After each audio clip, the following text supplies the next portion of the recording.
Places, please. Can we get into the shirt though?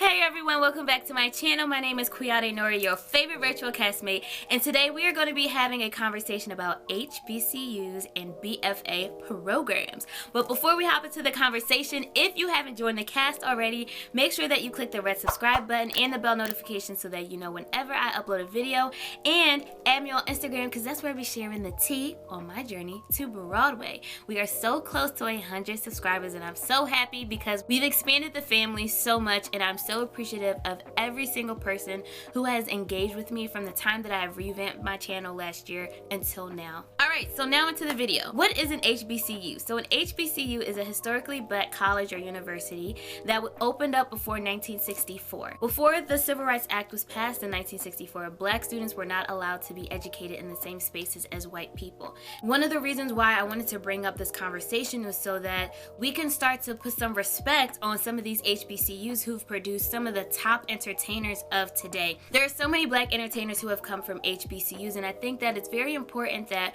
we begin to include them in the conversation of highlighted programs. You know, we talk about Michigan, we talk about Carnegie Mellon, we talk about Elon, all of these great programs, right? They're great schools. However, they're not the only ones, and I think the problem that we fall into is that when we only highlight specific places, it takes away from the richness and the cultural diversity that HBCUs provide. Within our industry, we are already suffering from having an overload of white people, and on top of that, you have black actors who are trying to fit the mold, end up not fitting it, and you kind of feel out of place. So I think that it'll just do us a due diligence to make sure that we are actively going to those schools, finding the talents, making sure that we are talking about these schools, and if they aren't on your radar, that you do the work to research and say, hey, you know, where can we begin to look to expand our reach so that we can start to color up Broadway, because sometimes it's looking a little uncolored, okay? Beyond just speaking about HBCUs and the college experience of it all, we also have to have a conversation of the methods and the tools that we include when we speak about acting and singing practices. And as a black voice teacher, you'll hear me say that all the time, but it is so important for me to validate the singing that is culturally connected to black people or African diasporic folk. Oftentimes we'll hear, oh, well, you're untrained, or you didn't learn this, or you didn't learn that, so it makes it seem as though, well, anything connected to how I show up as a black person is not as valid or is not as great as someone who learned Shakespeare, right? And I think that it's unfortunate that we have to think that way, which also leads me to why I will be sharing a video, if it's not uploaded already, about black resources, really how to research historically how black people have contributed to the arts. We are the arts, and I think it's so important that we build our confidence based upon that and not building it upon us trying to fit into a world that is not always accepting of us. So what I'm going to do is provide my perspective on what I think would be helpful for industry professionals to do to create a solution. Mention HBCUs. You know, when you're doing these master classes, invite people who have attended HBCUs to speak. You know, and it's not only, HBCUs are not just important for black students. I think that that's where it begins, but white people need to understand that HBCUs serve a purpose, and it's not okay to exclude them just because there is a larger percentage of minorities within a particular space. And this also goes for the larger platforms. You know, when you see the surveys about, you know, top musical theater schools to attend, make sure that you place those HBCUs on the list, because they have produced top actors, they have produced top performers, entertainers, all of it. And we have to make sure that we do our due diligence by including that information for the world to see. So now that I'm off my high horse in my rant, what I'm going to do is feature a very special guest who has made a video discussing their experience with attending an HBCU. I will also be adding a video answers from another young lady. Her name is Denise Nicole. She's an opera singer. However,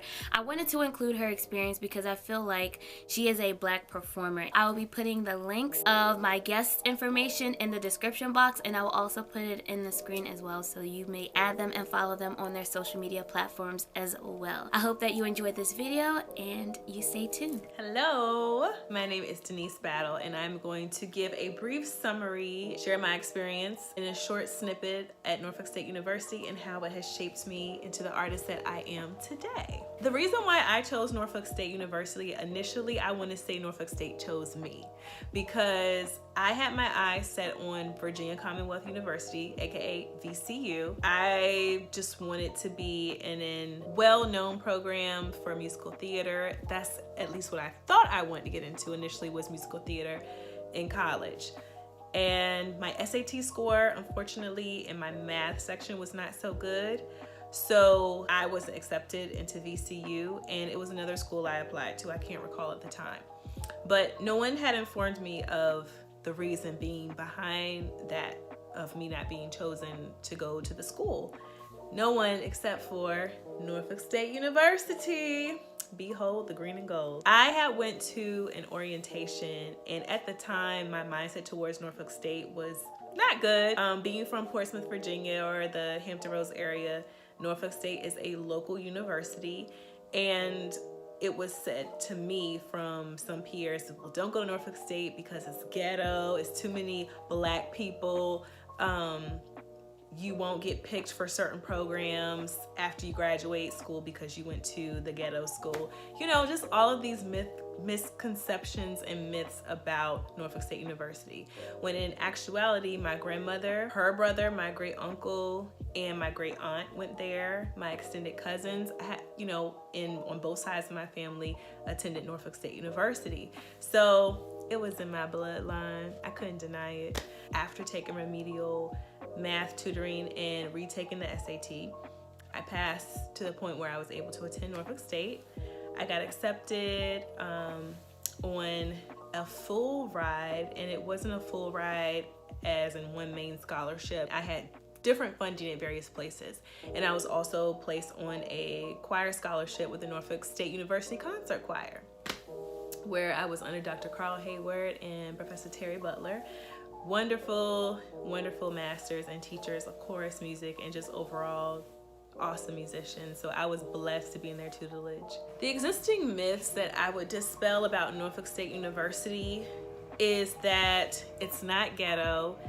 Just because a large amount of black people go there, that should be an additive for anyone looking to go to a college. If you're looking for a place to feel like a family, a place where you can learn more about your history as a black person, being immersed into your culture and being exposed to lessons, being exposed to people, being exposed to organizations that are rooted in the black experience, that started in the black experience, is a great way and a great reason for anyone to come or attend an HBCU, a historically black college or university. If it wasn't for me graduating from Norfolk State University, I wouldn't have opened up for Stevie Wonder at the Scope in 2013. I wouldn't have aided used my gifts and talents to aid the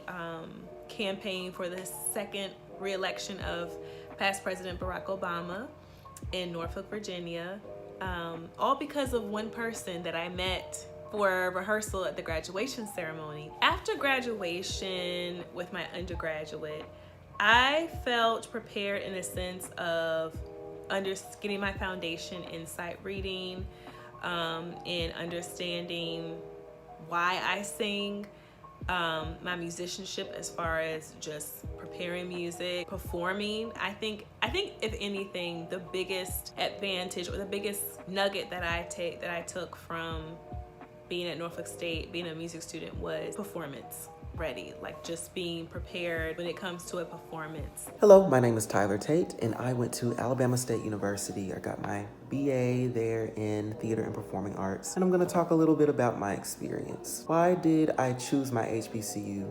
Well, I chose it because at the time when I graduated from high school, I knew a lot about it because both my parents went to Alabama State and my grandparents went there too. And at the time, they were the top HBCU theater program in the country. And it was sort of a given that I at least consider the school, but everything just kind of lined up for me to go there. So I did, and I'm glad I did because I enjoyed my experience there, definitely. Did I feel pressure to attend the big musical theater schools?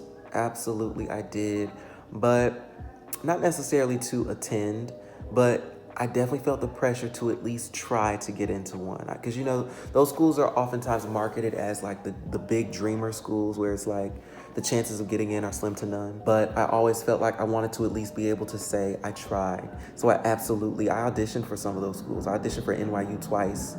So I can definitely say I felt that pressure. What opportunities did your school offer that aided in networking? Well, they made sure that we went to as many conferences and outside of the department theater events that we possibly could. So, you know, SETC, ERTA, KCACTF, and other things. So those, of course, provided a lot of networking opportunities. I met a lot of theater practitioners that I now even work with. As a matter of fact, my roommate right now, I'm in grad school right now, I go to the University of Louisville. I met my roommate at KCACTF. As an HBCU student, was your curriculum centered around the contributions of Black performers?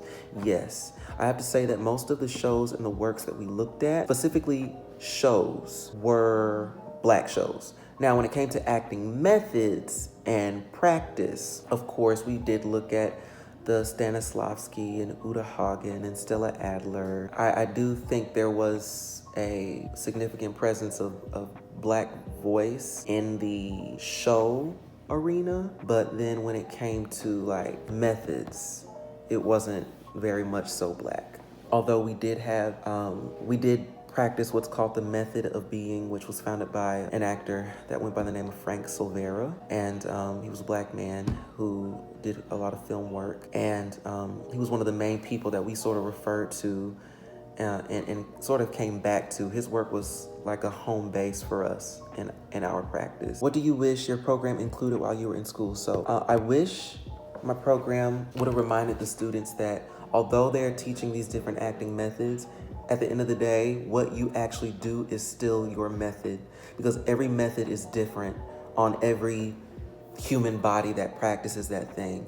And some things don't work for some people. And sometimes you have to change the method a little bit to make it actually work for you. And I didn't realize that. And so I would actually try to do things to the T. I wanted to do things as it was described in the textbook. What I found in my personal practice is that sometimes that's not always helpful. Of course, that has its place in the work. But what I find that actually helps me is, yes, looking at the instructions and doing what you're told, but at the same time, asking myself, what am I feeling? And what do I think I need at this particular point in time? And what can I do to give that to myself? That to me feels more productive in a creative space, rather than feeling like I'm having to stick to very specific rules. At least it feels like rules when I'm following this very specific guide of instructions, you know? So I hope something I said can help. I appreciate you including me. Bye.